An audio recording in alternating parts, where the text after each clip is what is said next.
All right. What's going on, everyone? Welcome back to another episode of the Coffee Q&A, your daily dose of coffee Q&A here on the OnoCoffee channel. I'm Jay, your host, and today is Wednesday, the 9th of April, right? 9th of April? Is it? 9th of April. How's it going? What's going on? If you're just joining for the very first time, we do this most Monday through Fridays, talking about coffee, answering questions about coffee. And today, we had a little bit of a technical issue kicking it off a little bit late. How's it going, Mom? Peter, good to see you guys. Ken, Power Plant, how's it going?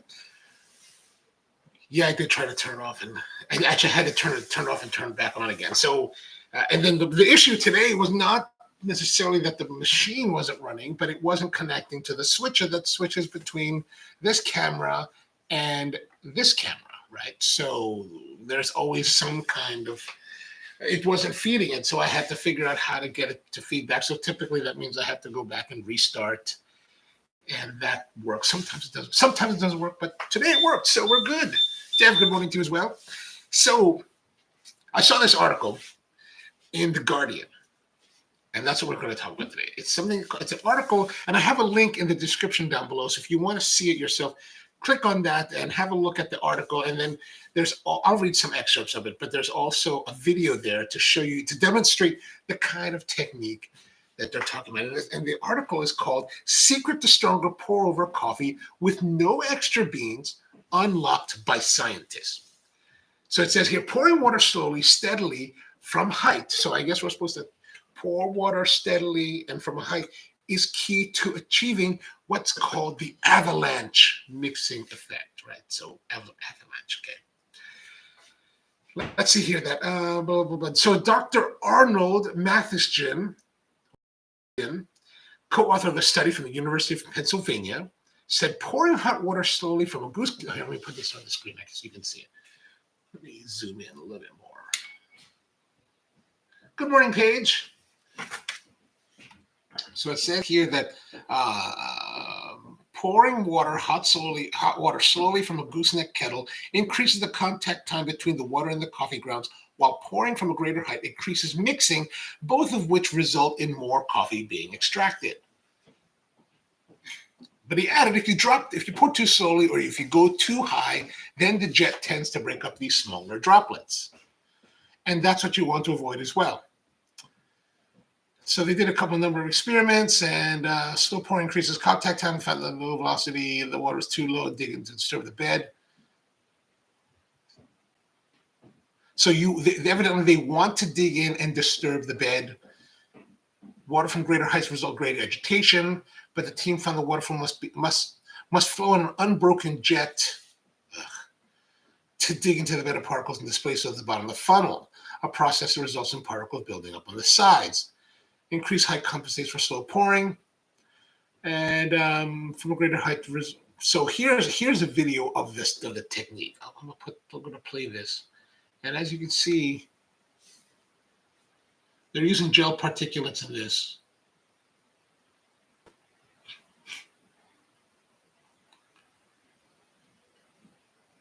I guess they're using real coffee grounds this time.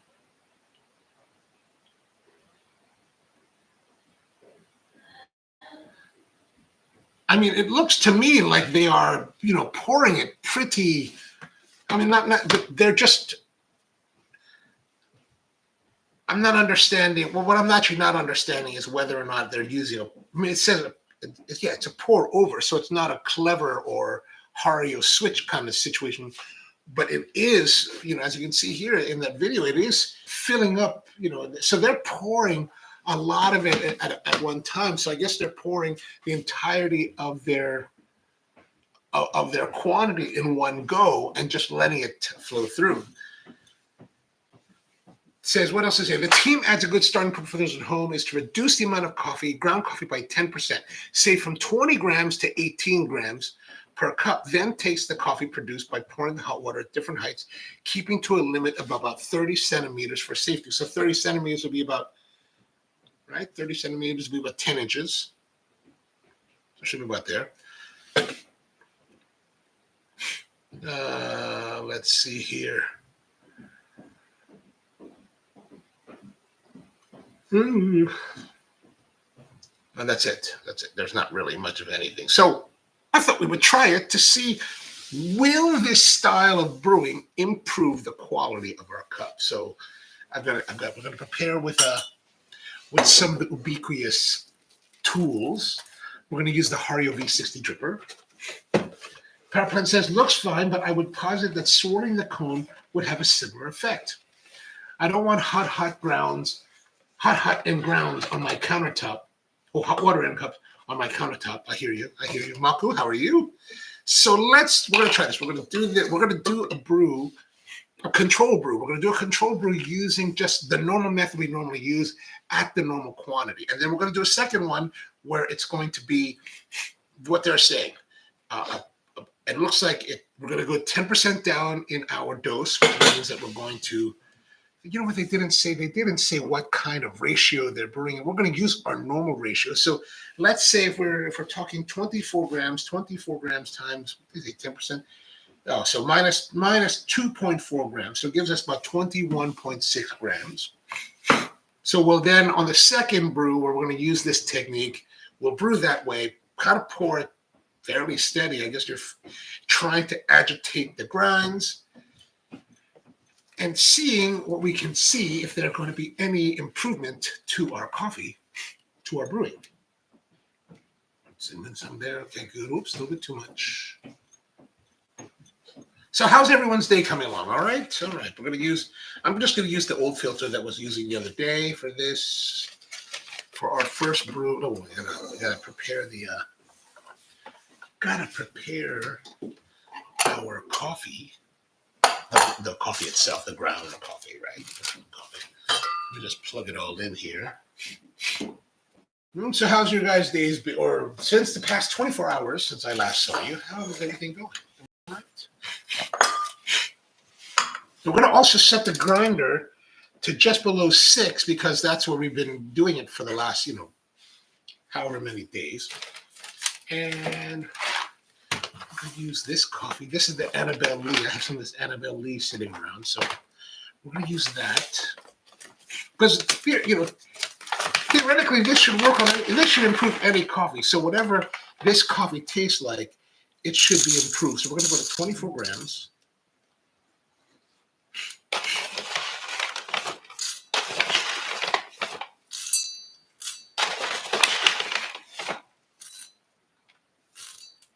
Oops. 5.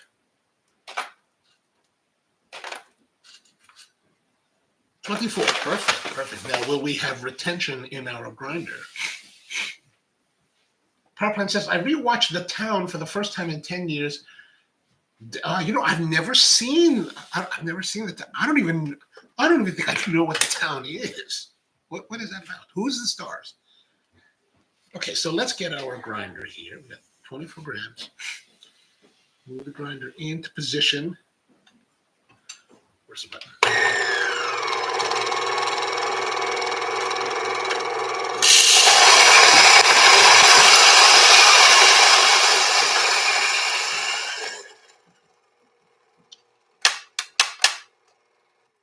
Right, there we go. Perfect.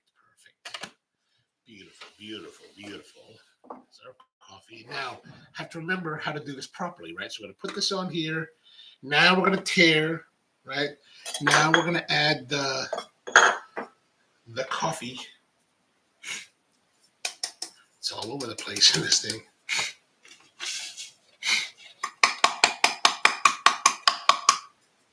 Oh, look at this, 23.6. Where in the rest of the world is the rest of the coffee? Okay, there's a little bit. Huh. We used to have good effect with this, but lately we're not having good effect here.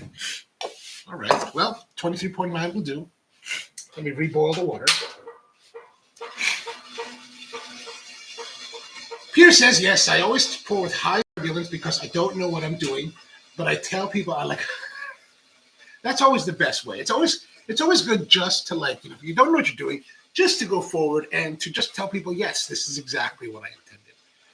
Someone in the woodworking world was telling me, or I read somewhere, and I think I might have mentioned this before in the live stream, and it's true no matter what profession you're in, but what's the difference between the amateur and the professional?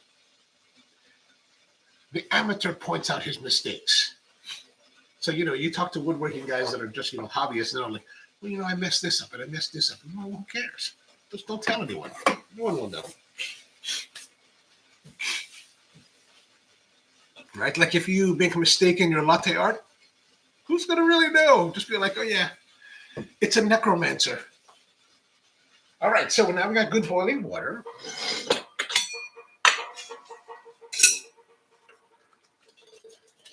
Oops. This is our first brew, so I should pour more of that in there. We are brewing to our normal method. Here we go. Now I press this button. And we'll do like 85 grams for this first.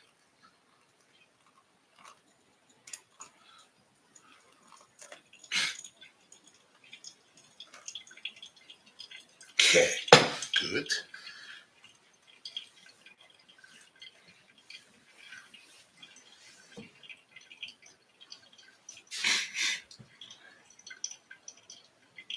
George says that Ben Affleck starred, but I don't think he directed. However, it's a masterclass in Boston accents, especially the Charleston neighborhood. Oh, I'm going to have to watch that because I'll be going to Boston a lot more in the next year or so.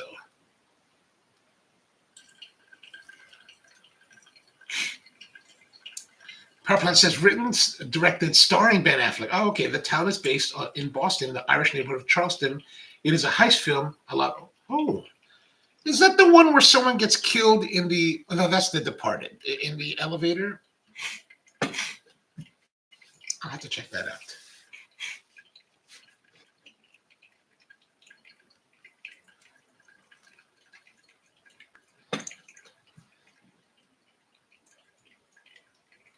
Naomi says, it's not a mistake, it's a character. I'm missing something. Power Plant says, Inside Man, the town, and heat would be a fire. Oh, yeah. The Inside Man and heat. Excellent choices.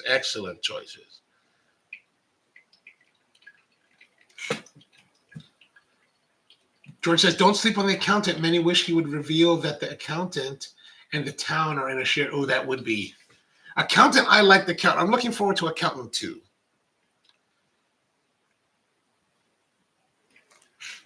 Okay, we're at 197, 148. So we're kind of on pace for our normal style.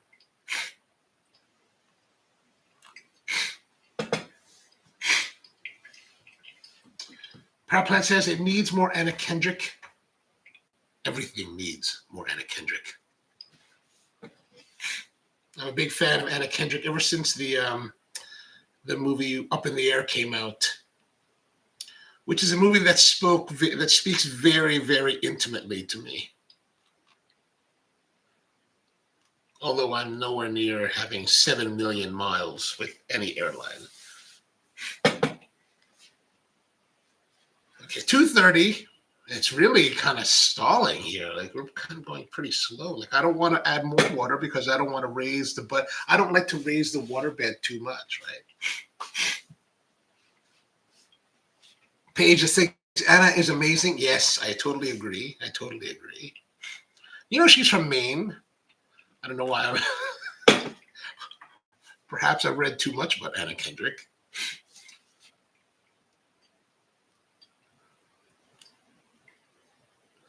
I mean, we're supposed to go to 350. Wow, this is really, really fine. So it's going to be a long... And why are we at 300?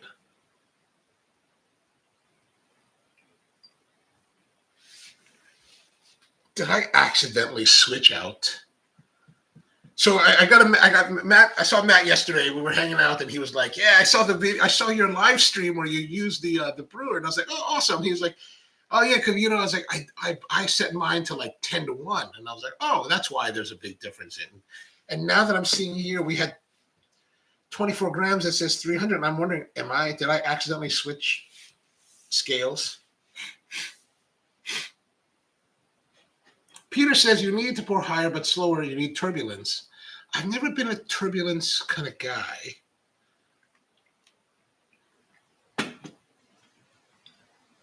have no idea why it says 300.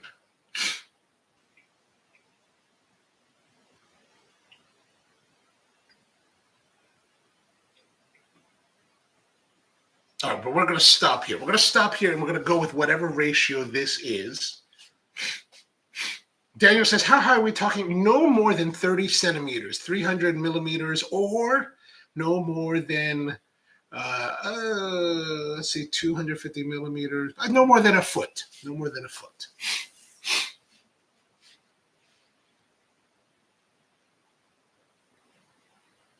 Okay, so we're just going to let that go. We're way past. I don't know what's going on with this. Like, why is it so?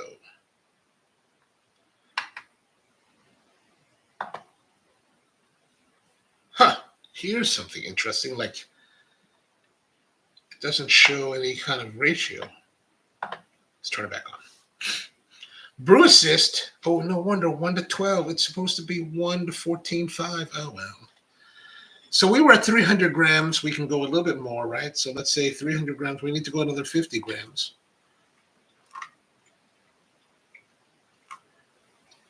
We'll just let it roll the whole way. So we need to go to 707.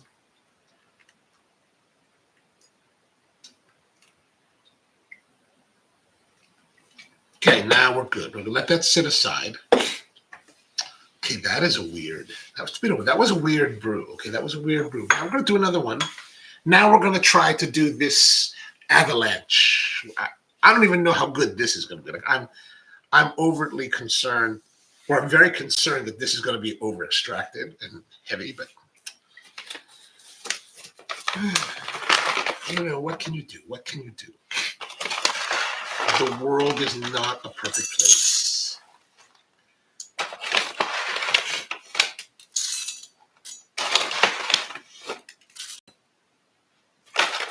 Okay, 24.5, 23.6, 7, 8, 24. Oops. We'll put this one here. There we go, 24. Can we add that one? We'll leave that one there. 24.1. Oh, no, we're supposed to go lower. We're supposed to go down by 10%. So we need about 2.4. So we need to go down 21.5, right? 21.5. Is that right? 24 grams, 21.5. Okay, that's good. That's good. That's close. 21.4. Nomi says it's supposed to be 350 watt. Yes. And as you saw, I am incapable of using my own scale here accurately. Okay, we're going to use the same grind setting.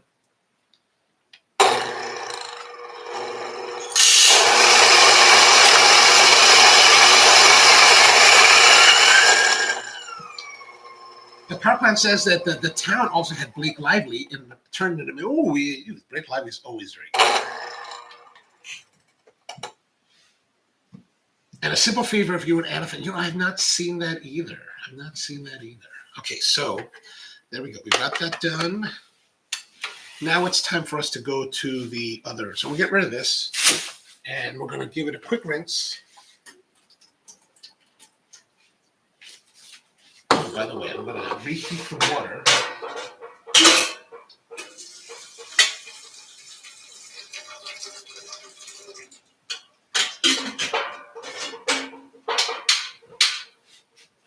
While we prepare all of this. So I've got this here. We're going to put that like this. We're going to get our other brewer here.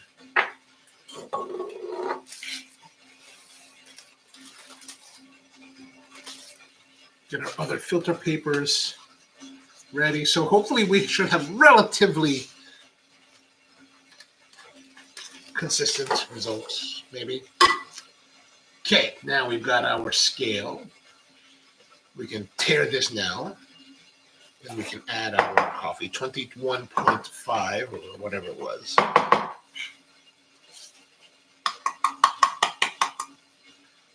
Now there's our missing gram or 0.10 of a gram. Let's get a little bit of that. 21.5. All right, perfect. Shake, shake, shake. Okay, the water is at a rolling boil.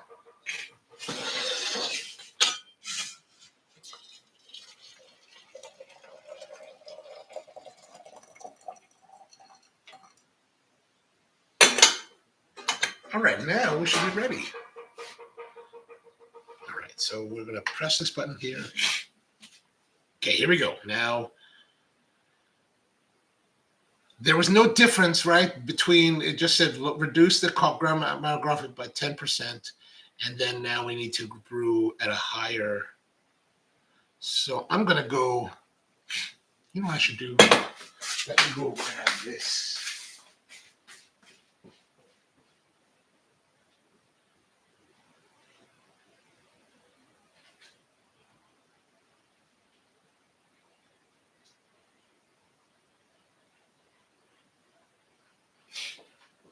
Okay, now we're going to grab this. I figured that we would get our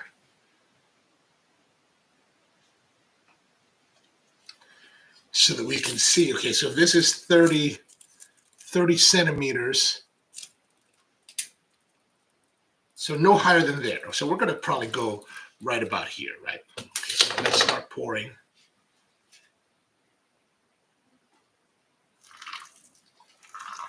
This is weird. So we're getting a lot of this. So you can see it is punching down onto it. They want a continuous stream, right? Continuous stream. So we're just going to go continuous all the way to our. I'm coming down. I'm coming down. Really difficult to hold this high.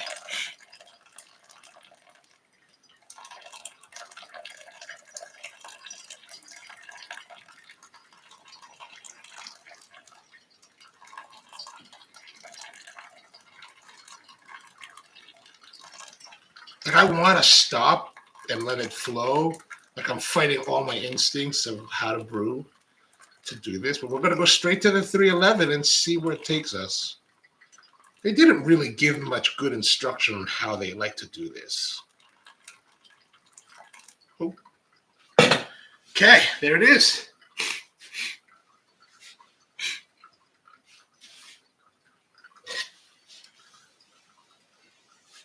Now, just to note, this is actually a metric tape measure, which is actually very difficult to find in the United States. Like you can get, you can look for them and you can find like dual imperial metric, but you can't just find totally metric. It's very, very difficult. So I buy these when I'm in Japan from Tokyo Hands. They just have, that's just the easiest place for me to find it. And you know, they're pretty nice. Like I like them.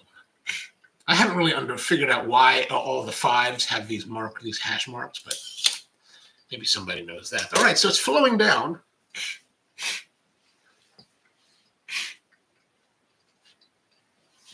Two minutes. We're still rolling. We're still rolling.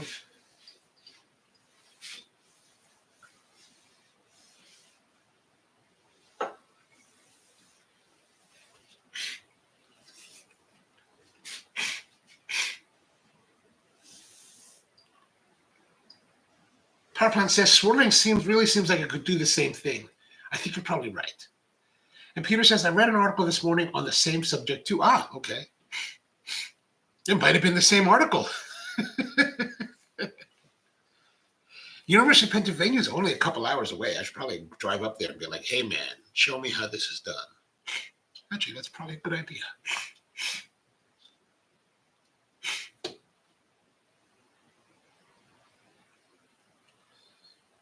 All right, so it looks like we're done here.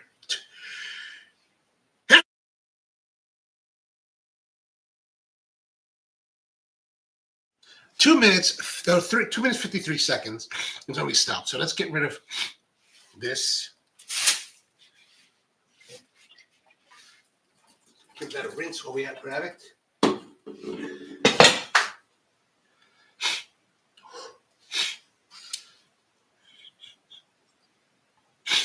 Oh, suddenly I feel like this sniffles. Okay.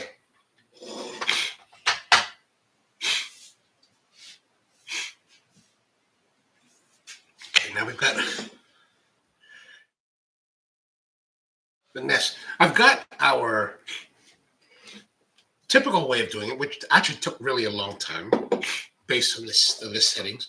And then this one, which took 2 minutes 53 seconds. So the the turbulence did allow this to flow faster. So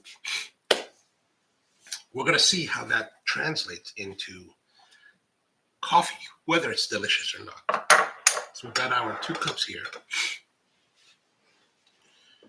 And, oh.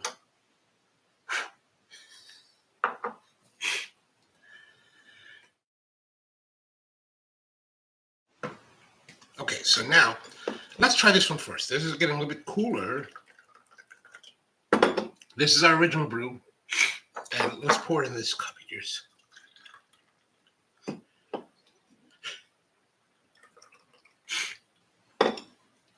Now, coloration-wise, it may be harder to see on screen. Goodness. This, in my person, and this could also be because of the cup, looks a little bit darker than this one. This looks a little bit lighter. But let's taste.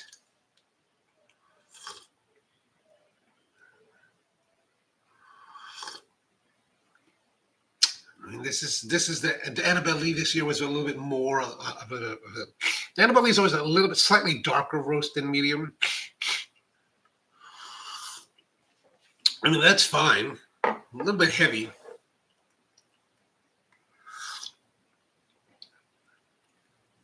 Yeah, definitely not as heavy.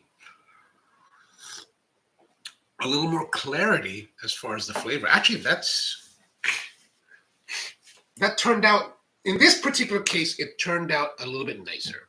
Like a little bit more enjoyable than, but this is also hampered, I think, by a very, very long brew time. So I'm expecting it to be heavier.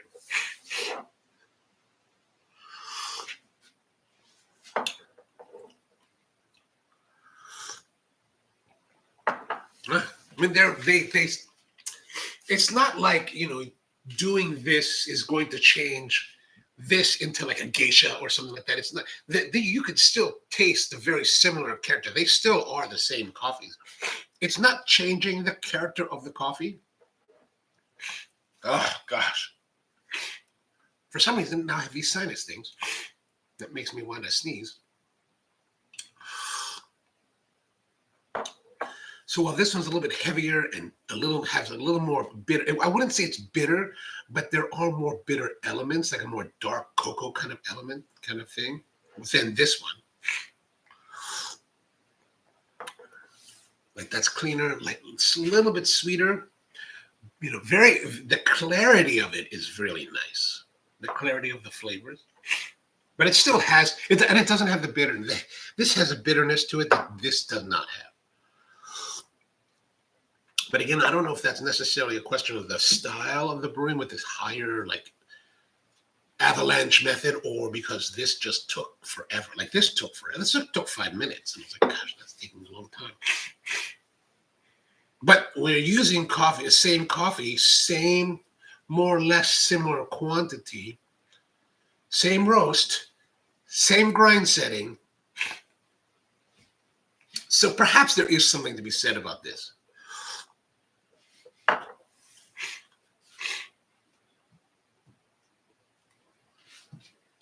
Paraplan says dust bunnies equals extra fun. Thank you.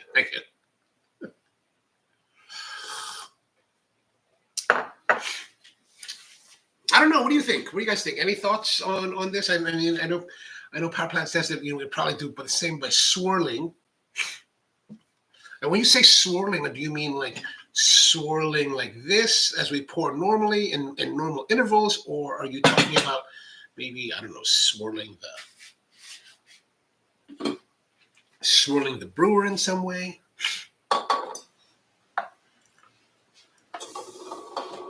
I'm curious.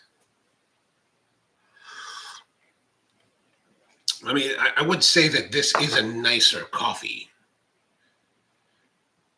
but I can't say that this is actually equivalent comparisons, again, because because of the way this one ended up brewing today. So this 253, so it's under 3 minutes, under the 4 minutes we really want to have, like it's not exceeding 4 minutes, where this exceeding the 4 minutes by at least a minute. So I don't know. Swirling the cone 2 to 3 times. Okay. So you mean, is that while you're pouring or after you poured an amount you're swirling with the grinds?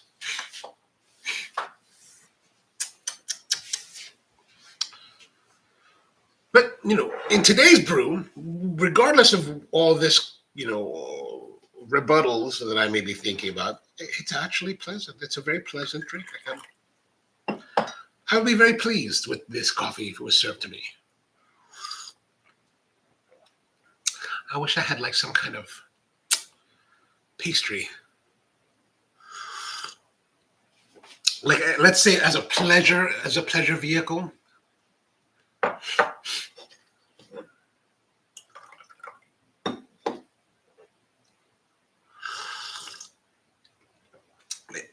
As a pleasure vehicle, if I got this, I'd be perfectly happy with it. I'd be fine with it. No problem, no issues, no questions. It's not bitter. It's not like, it's nothing. There's nothing untoward about this cup. Slightly heavy. This is, okay. This is a better cup. If I got this, I'd be happy. Cleaner. A little bit sweeter. The sweetness is about the same, but it's a cleaner cup, better clarity. In some ways, more fun.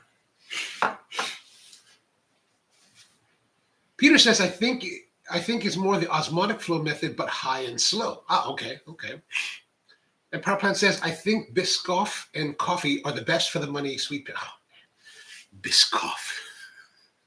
Where was I? I was we would go to the Philippines, right?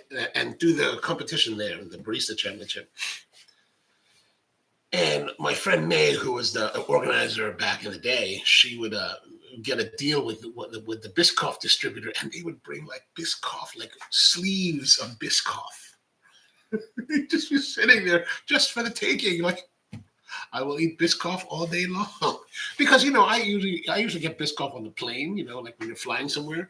And like they give you the little Biscoff. And it's like, there's only 2 biscuits in there. What am I going to do with 2 biscuits? How about give me the whole sleeve and I'll be happy the entire flight.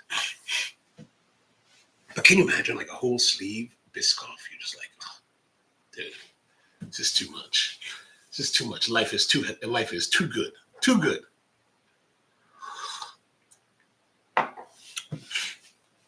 Were you guys into the whole, what was it, but 10 years ago, the Biscoff was so popular. Was it Biscoff? It was Biscoff, right? Where they would grind it up and make it into like a Biscoff butter. What do they call that? Trader Joe's had it. Everybody was going crazy. Like I remember I would buy some and bring bottles of it to my sister-in-law in the Philippines because, when they were living there, they were like, and I would go to visit. They were like, can you bring us some of the, whatever they called it, butter? I was like, all right. It's kind of difficult to get at times. I was like, oh, people are crazy about this thing. Speculoos, thank you. Speculoos, that's exactly it. Power Plant's got that one right. You truly are the Biscoff connoisseur. Actually, gosh, it makes me think I would like to go get some. I think we have I think they carry them at the Lidl. Lidl? Is it Lidl? I think it's Lidl. I used to go to the Lidl. There's a Lidl close to Frankfurt Airport. Like I would leave Frankfurt Airport, especially if I was staying in Frankfurt for a few days, and I'd usually drive. There's very close to the airport. There's a Lidl, so I would drive over to the Lidl and just buy like some sundries, maybe a couple bottles of soda or something, maybe some Bitburger beer or something. Because I always think I'm always somewhere, and I think to myself, I would like to buy beer, and I would like to be a beer drinking kind of guy, and then I'll buy the bottle of beer, and it'll sit in my car for the entire duration of my trip. And since I'm not really an alcohol drinker that much, like it'll just sit there and I don't think about it. Like I should sit down at the end of the day in the middle of the night and just have a beer and chill. But I don't really ever do that. So it's like, oh man. And then I end up giving it away to someone. Like, hey, do you need some beer? Like I went to Aldi the other day last week.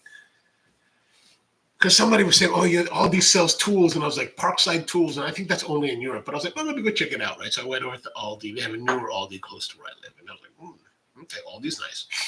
But you have to put the quarter for the cart. And I'm like, I'm not putting no quarters in no cart. I know you get it back. But I'm just like, no.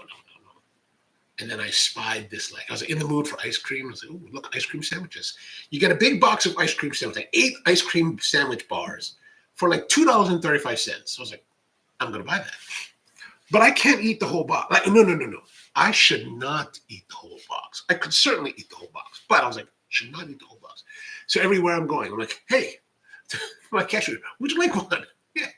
All the other patrons, hey, would you like a ice cream sandwich? Would you like an ice cream sandwich? I'm just giving as much as like, I probably ate 3 of them. Okay, I ate 3 of them.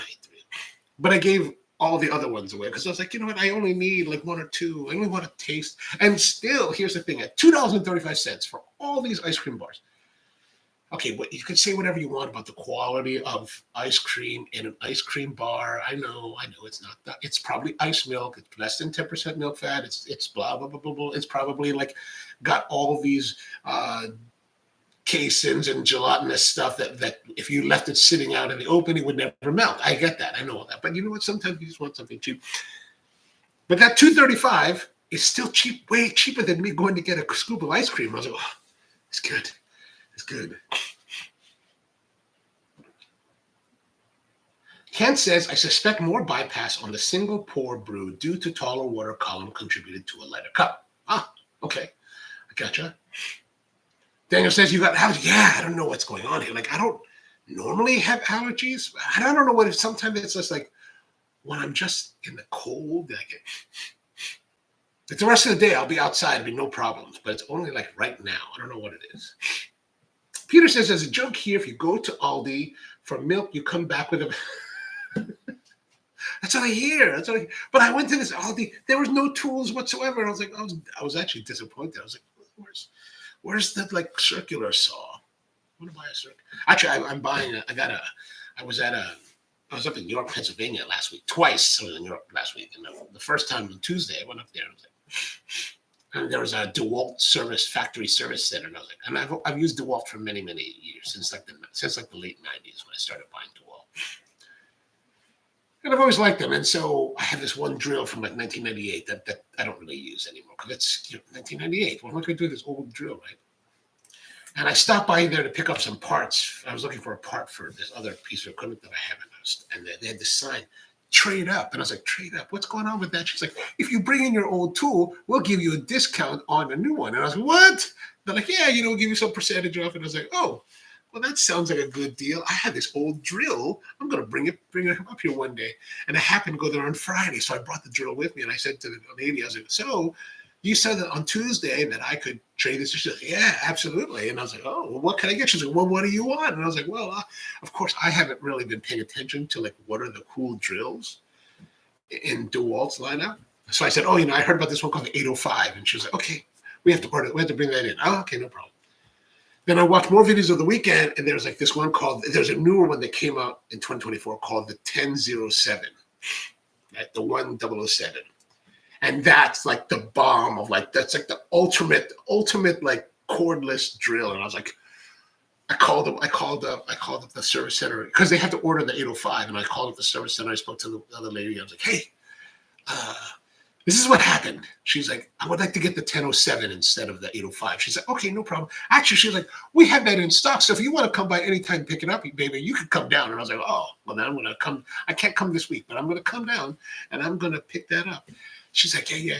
And so this $200+ drill is like $130. So I was like, oh, $140. It's like 20% off. So I was like, oh, and that's of course off MSRP, whatever MSRP is, which is like $230 or whatever. It's like $100 off or something like that, maybe 25% off MSRP. But even if you were to buy the tool alone from Home Depot, it's like $200. So it's like, oh, perfect. So still a good solid savings, and it's the bad drill of them all. I was like, oh, this is going to be, well, I mean, I held one at Lowe's. I was at Home Depot looking at it yesterday. I was like, ooh, it's going to be awesome. So if you have a factory service center for DeWalt, you have some tools and you want to upgrade, that is available to you. They even said they would take other brands' tools. So, it might be something. It could even be one of the things where you go to like the local Salvation Army and you buy a tool that's maybe like $10, and then you use that to get your upgrade. It's like, oh, all right.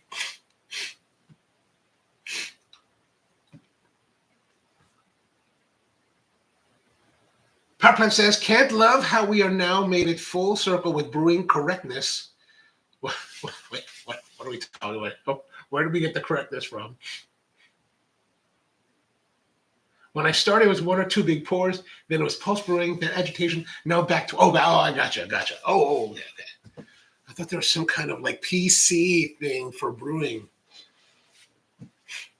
Dwight Rames, kapatid, looking good evening from the Philippines. Good evening to you, kapatid. How are things out there?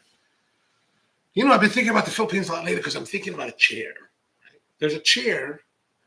In the Philippines, there's a solid chair, and nobody knows this except for me, evidently. Like, meaning that nobody knows this is what the name of the chair is called. Everybody just calls it a silla, right?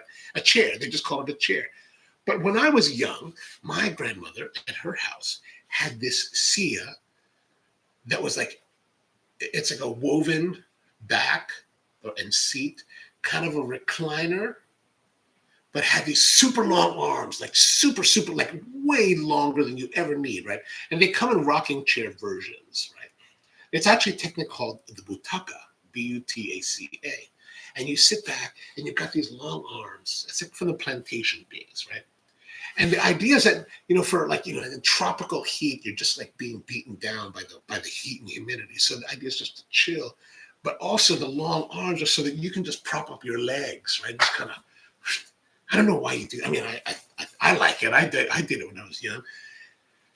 And I've been thinking about that lately. And I'm thinking, so I called up so that chair went to my uncle. So I called up his daughter, my cousin. I said, hey, does your dad still have the chair? She's like, oh no, he got rid of that. I said, what? How can you get rid of it? Why would you get rid of it? Evidently, my other aunt has one. So one of my aunts messaged my cousin and was like, hey, can you go, if you still have that chair, can you, because I'm trying to get measurements. I need measurements. I want to know how long are these arms going to be. So Dwight, if you know how long the butaca arms are, I would like to know. Daniel says it's irritated your sinuses and can turn into well, I better go get some of the I have Claritin upstairs. I should go take that. All right, I'll take the Claritin. Peter says eat some local beeswax if you're allergic to pollen. I don't know if I'm allergic. I don't even know I haven't found anything I'm really allergic to.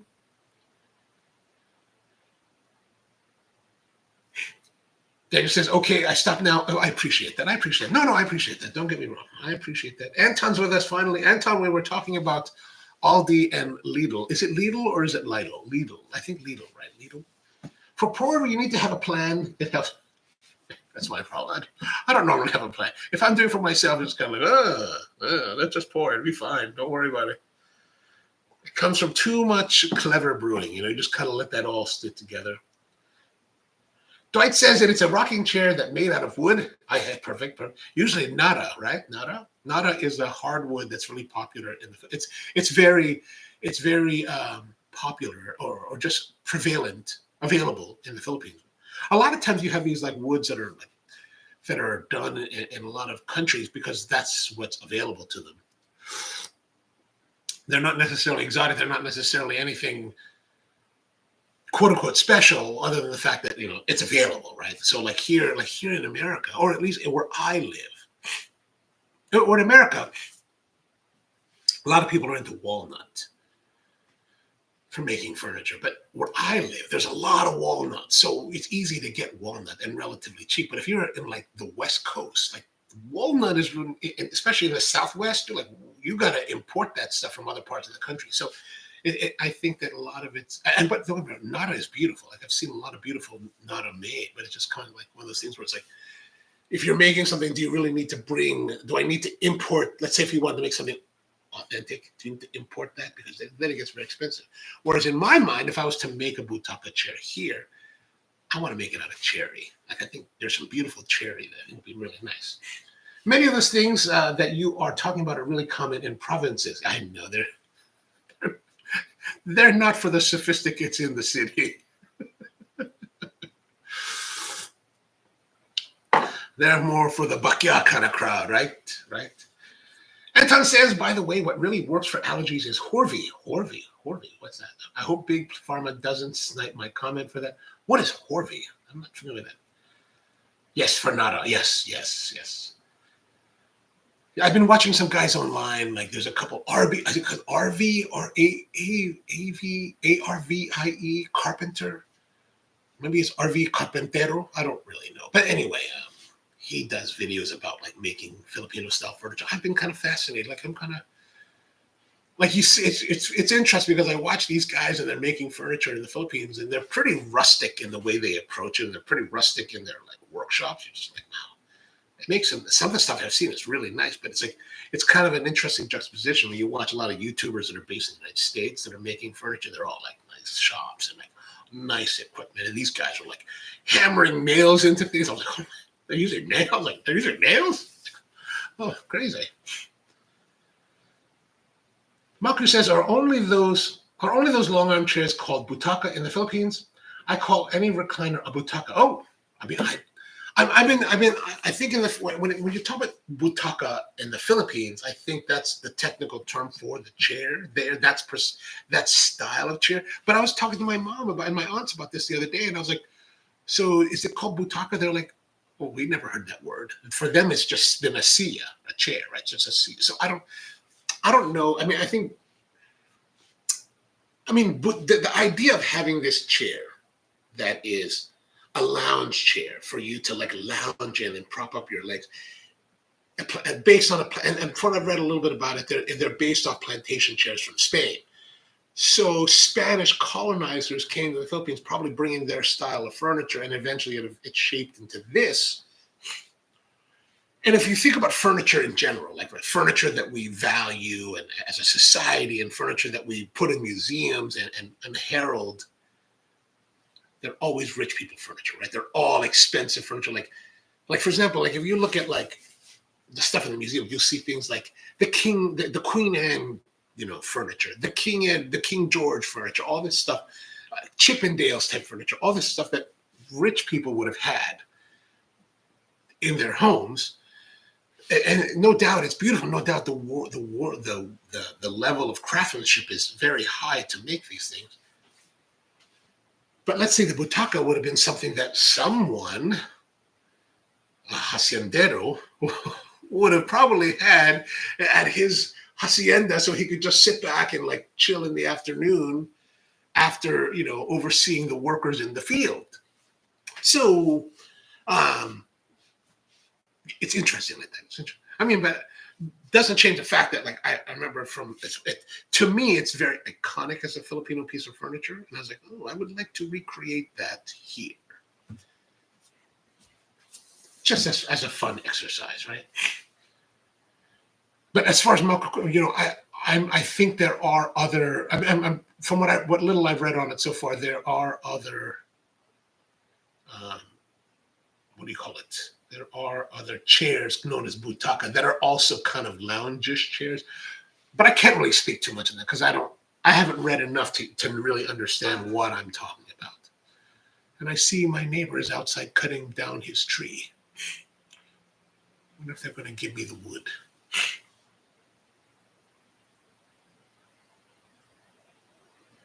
I wonder if that's an oak tree.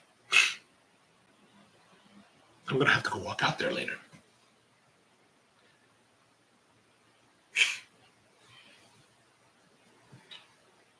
Dwight says that having chairs like those are really nostalgic. I think we had one when I was very young. And then, what's your favorite origin of coffee and process of coffee right now, by the way? Oh, favorite origin of coffee. I don't necessarily have a favorite origin. Like, I mean, I've had to work with a variety of origins over the years in my role buying for the company. So if I think about coffees that I normally would, the type of coffee I would normally gravitate towards, that I like on a personal basis. And I haven't had this type of coffee in many years because it just doesn't seem to be very available. But I really like blueberry naturals, like natural coffees that have super blueberry character to them. I love that. Like I want to have more of that. I haven't had that in years because evidently nobody's cultivating that, or so whatever the case may be. But that's what I like. And do I have a particular origin that I'm fond that I prefer over others? No, not necessarily. We've done a lot of work with like Filipino farmers in like from the Talandig tribe down in Bukidnon over the years, like a Mia Rayon. That was a big focus for us for a while there, but of course it's very difficult to get coffee in the Philippines. It's very difficult to export it. Just the whole infrastructure for exporting is rather difficult. But what else do I like? I mean, so many origins are out there to enjoy. I guess I wouldn't really have a favorite one. Paige says, I love berry forward natural. I totally agree with you on that. I totally agree. Powerplant says, Ethiopia Sidamo is very dark berry forward. It can be. But there's this one. I remember when I first got in the business, right? People were talking about how there's blueberry flavors in coffee. And I was like, what? That sounds weird. And I'm a big blueberry person. I love blueberry, like muffins from like Jordan Marsh back in the 70s and 80s. Love that. Like, I've always loved blueberry muffins and blueberry stuff. And so the idea of blueberry is very, very like fun for me. And in 2003 or 2002, 2003, we were in Portland, Oregon for the NASCOR trade show, the North American Specialty Coffee Retailers Organization, but which no longer exists. My very first, I think that was my very first, no, that was my second trade show. My very first was the SCA 2003 in Boston earlier that year.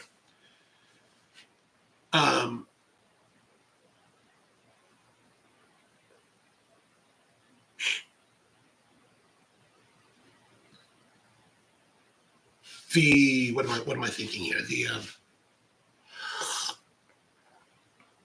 But we went to Stumptown Coffee that day, and Stumptown had a blueberry Ethiopian Harar. And I remember we bought some of that. We tried it, man, and it was like super blueberry. I was like, oh my gosh, so amazing. I haven't really had a strong blueberry like in the character that I really like since like 2008. Like it's been a long time. Like I have not like. The 2007 Edido Misty Valley came out from Ethiopia, and I was like, oh my gosh, I'm buying as much as I can of this. But since then, I haven't really found one that was really that beautiful. Like I'm sorry, there was one called the Bonko Black Sun that John Piquet, my friend, brought in. He got some, and he sent me some. And I was like, oh, that's hella good. But I haven't really found too many. I'd be interested if you guys come across them. I'd be very interested to know. Dwight says the Ethiopia Kokesh Shayale is one interest type of coffee, special if it's a heirloom variety. Oh, interesting. Kokesh Shayale. I'll have to remember that. Anton says, do you have an origin you're not particularly fond of? I have found so far I'm not the biggest fan of coffee from Brazil. Not particularly fond. See, here's the thing, like,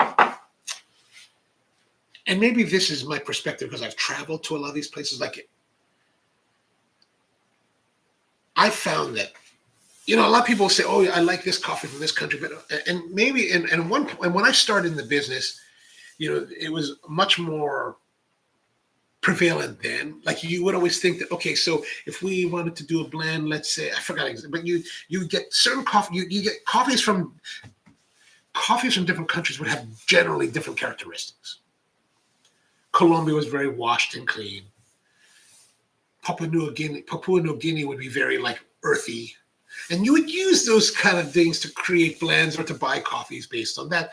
But since those days, in the last 20 plus years, that's really changed. Meaning that like it becomes a bit of it's a bit misleading if you think that, this country produces this coffee, or this country has these characteristics, or this country is less than that. Like within the country, because I found that within a country, any of the producing countries, there are truly beautiful, beautiful stuff.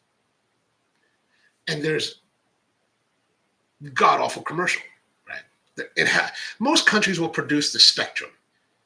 And if you're someone that's looking for the nice, the beautiful and unique, it's really difficult because you have to go seek that out. You got to go find it. And that's the hard part, right? So I don't necessarily have an origin that I don't like. And mainly because I've learned that over the years that, okay, every origin has some, and that's why, in these questions you're asking, like about what origin do I like, what origin do I don't like, these are very common questions that people will ask me over the years. And I don't really have, I guess, what would be a satisfying answer, because, everybody wants you to just be like, oh, so what's your favorite origin? Or what's the best origin they want you to just say this one. But I've had equally beautiful coffees from so many different nations that it's very difficult to say. Now, if I was to say, like, what have I gravitated towards over the years? Like, I love blueberry naturals from Ethiopia, right? And sometimes I'll just say, oh yeah, Ethiopia, just because some people, it's much easier to like say that than to go into this whole thing about, well, there's so many other places. There's so much beauty to be found in the world.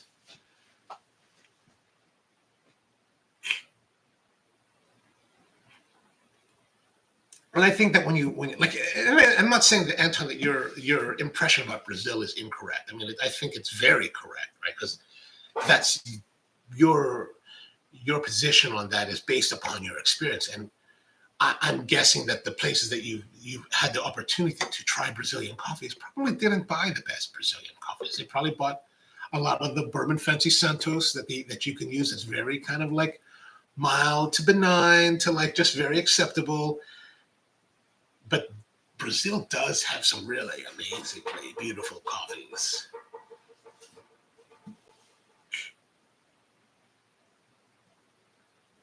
Anton says, I also can't go wrong with Ethiopia. Agreed. And Ecuador has been putting out some really good coffees. Yes. I mean, and that's where I think that like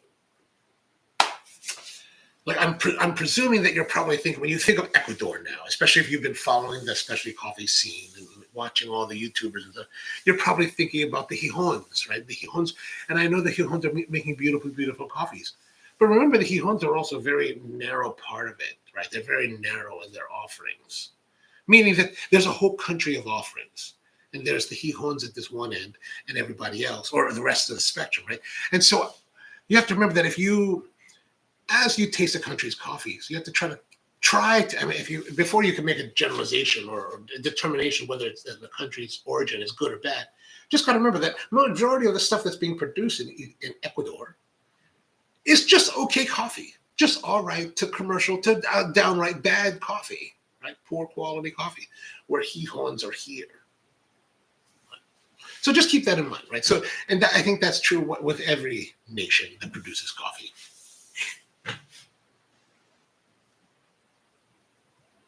Paige says, and I think people will say like, Ecuador's been putting really good coffees because what they've been exposed to has been the higher quality coffees, right? Like you can find beautiful, beautiful coffees in Vietnam.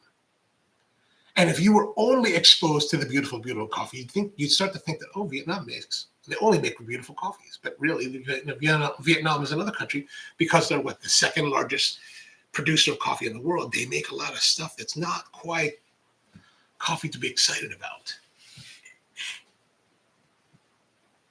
Paige says, one of my favorites was a Costa Rican strawberry forward SLO, the SL28. SL28s are very good. We would get the SL28 from Helsar de Zarcedro, which is a farm in the Central Valley. Such good stuff. Such good stuff. Paige says, Anton, especially pepper. Yes. In Ecuador, absolutely. Dev says, Blueberry Boom from DAC Coffee Roasters is amazing. Oh, I wonder where they get that coffee from.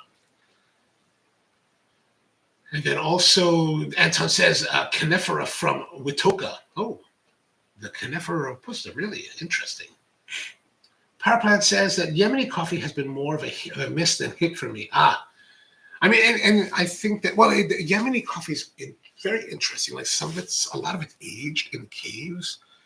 And the video I'm trying to finish for this weekend is about Well, actually, we didn't taste any Yemeni coffee in this, but it's a place called Mocha Coffee in Tokyo. And she specializes in coffees from the Middle East, mostly Yemen, with a little bit of Qahwa Arabiya.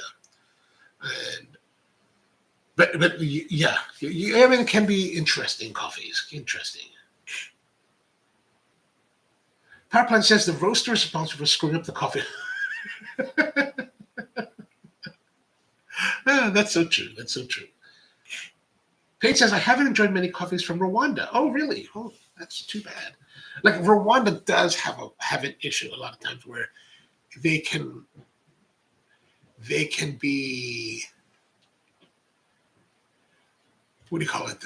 They can sometimes have the potato, not disease, but there's a potato thing that gets in it, and you get this potato flavor. It's really quite detestable. Defect. Thank you. Power plant says, I don't know if you can get it in the US, but Cuban Crystal Mountain is, no, we cannot get that. We technically cannot get that in the United States because of our embargo against them. Because they're communists. Peter says, I like funky mushrooms. Ooh, fermented wine and compost manure. Oh my. Isn't all wine fermented though? Anton says, I knew you'd bring up that about the Hihons. I mean, don't get me wrong. I'm nothing against the Hihons. I'm very favorable towards them. But just got to remember that, as we talk about an origin, remember, it's a very large. Each origin is very, very large, right? And you're going to have producers that are going to be focused on maybe this higher end of the segment, and then you have other producers like this one guy that we met in Salvador. He owned like nearly 20 kilometers of mountain range. And he was like the guy that provided Starbucks with their El Salvadorian coffee. And it's like, and it's decent quality stuff, right? But it's like, like there are these guys that are producing quality on a small scale. And then there are these guys that are like producing average quality coffee on a mass scale. You're like, whoa.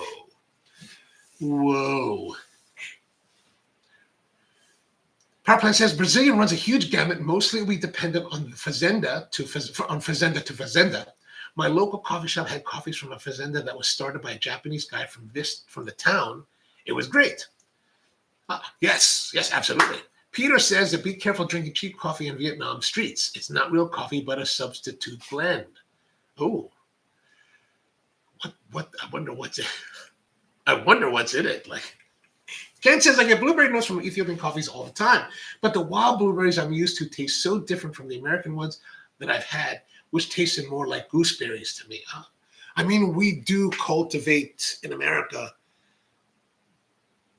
our crops and modify them, so that very well could be. I think that's white oak they're cutting down. I'm going to have to walk out there. All right. That's going to be it for today. Thank you very much for tuning in. Always good to hang out with you. I'm going to go finish my coffee and go run out there and see what these arborists are doing with those trees. And then call my sawmill guy and be like, hey, dude, I think I got some white oak. Can we bring it over? So hope you have a wonderful day. Back again tomorrow. I think tomorrow we're going to do, the next 2 days we're going to do road shows because I've got to do some deliveries tomorrow, and then I got to head up to Pennsylvania on Friday. So hope everything goes well. Be back again tomorrow. So hope you have a wonderful day out there, or a wonderful evening, and see you next time.